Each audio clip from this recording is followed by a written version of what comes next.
Okay, let's unpack this. Imagine a world where peace, well, isn't truly peace. It's more like a carefully constructed illusion. Today, we're doing a deep dive into some really striking material. We've got biblical verses, prophetic patterns, and a look at potential geopolitical events, specifically from 2024 through September 2025. The source we're exploring, it presents this framework for understanding what it calls a convergence of signs, and it all seems to center on a pretty profound prophetic pattern: deception versus authenticity, particularly in what it calls a time of impending judgment. So our mission here is to explore this source's claim, the idea that we're seeing a counterfeit peace taking shape globally, and it specifically points to the potential second presidency of Donald Trump as a key factor.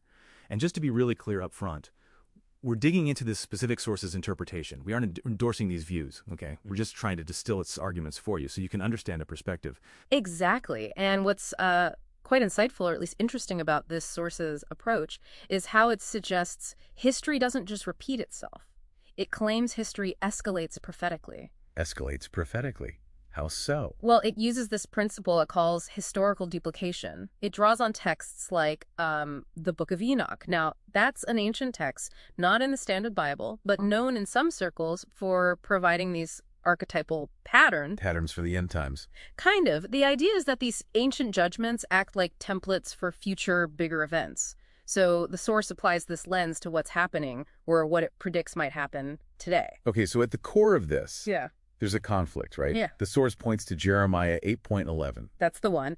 They have indeed healed the hurt of my people by underrating it and saying, peace, peace, but where is their peace? And the source's take is that this isn't just, no war. It's a surface level fix. Precisely. A superficial healing that, according to this view, masks deep spiritual problems. It prevents real shalom. Shalom, meaning that complete well-being, right relationship with God, with others. Exactly. That comprehensive sense of peace and wholeness. So the big question then is, how does the source see this playing out now in our world? Right. So the source makes a pretty specific claim that President Trump's potential re-election in January 2025 acts as a primary catalyst. A catalyst for what? For activating what it calls the final 7-year prophetic timeline. Now, this timeline concept, you often hear it in certain prophetic circles, linking back to Daniel's prophecies. Okay, and Trump's role in this. The source aligns him with the figure it terms the Prince of the Covenant. Again, that's a term with specific interpretations in these prophetic frameworks, often a significant leader, sometimes seen as deceptive. And it suggests his actions kick off what it calls a serpent's truce. A serpent's truce. That sounds ominous. Well, yeah, it implies a peace that's pragmatic, transactional, maybe even cunning. Made with old enemies, but not out of real change of heart, more like strategy. Okay, let's make this concrete. How does the source see this counterfeit shalom showing up? It mentions specific geopolitical predictions for 2025. It does. It points to some, dramatic shifts it foresees in U.S. foreign policy. Like what? For example, it predicts the U.S. siding with Russia against Ukraine in a UN vote in February 2025. Wow. Then a Trump-Putin summit in Anchorage, Alaska in August 2025.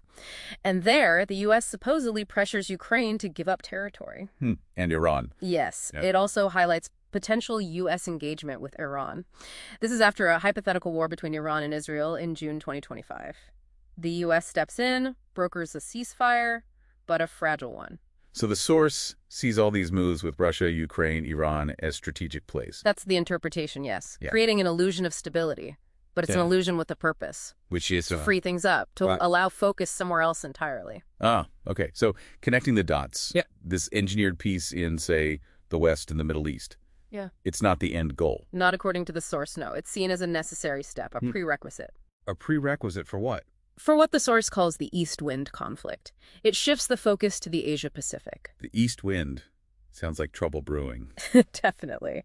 The source points to harbingers of war gathering there, things like the U.S., South Korea, and Japan running major military drills all through 2025 exercises like Freedom Edge and Iron Mace. Aimed at North Korea. Specifically aimed at North Korea, yes. And the source even connects this military buildup to biblical language, like take bow and arrows from the Book of Kings. It suggests a kind of prophetic undertone to it all. And underpinning all these geopolitical moves, the source talks about something deeper happening, right? In the West. Yes, it argues there's a significant societal and spiritual decay.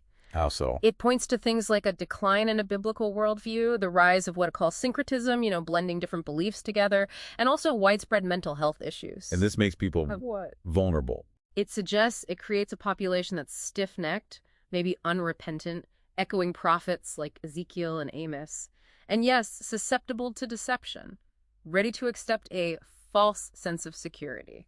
Because the real foundations are kind of shaky, so they grasp at superficial solutions. That seems to be the argument. It makes it easier to accept things that look like peace without looking too closely. So how does the source contrast this counterfeit peace with the real thing? It brings up Galatians 6.17, where the Apostle Paul talks about bearing the stigmata, the marks, the brand marks of Jesus. Not necessarily mystical wounds, but the real scars from suffering, from service, a visible sign, it argues, of genuine commitment, of belonging to Christ. It contrasts this sharply with easy, painless claims of faith or, shallow political promises. so authentic faith or authentic peace, it comes with a cost. It leaves a mark. That's the idea presented. True authenticity isn't superficial. It's proven through hardship. Okay, so wrapping this up, what's the takeaway for you listening to this? Well, the source concludes we might be living in an age of these superficial solutions. You might hear leaders crying, "Peace, peace," as Jeremiah warned, but maybe behind the scenes, conflict is brewing. An era of denial, maybe, where people claim to know things, but it doesn't change how they live. And real shalom, that deep peace, is hard to find. Yeah, often replaced by its look-alike, that deceptive twin. Which really brings us to a challenging thought for you to reflect on. In a world where appearances can be so misleading, how do you personally tell the difference? How do you discern between a serpent's peace, that convenient, maybe temporary stability, and genuine well-being? And maybe even more personally. What does it really mean for you to bear those authentic marks of service and suffering, as the source puts it, especially when society often seems to value ease and surface appearances over deep, sometimes really difficult truth? It really makes you wonder, doesn't it? How many layers of peace are we just accepting at face value? In the world, and maybe even in our own lives? Something to think about.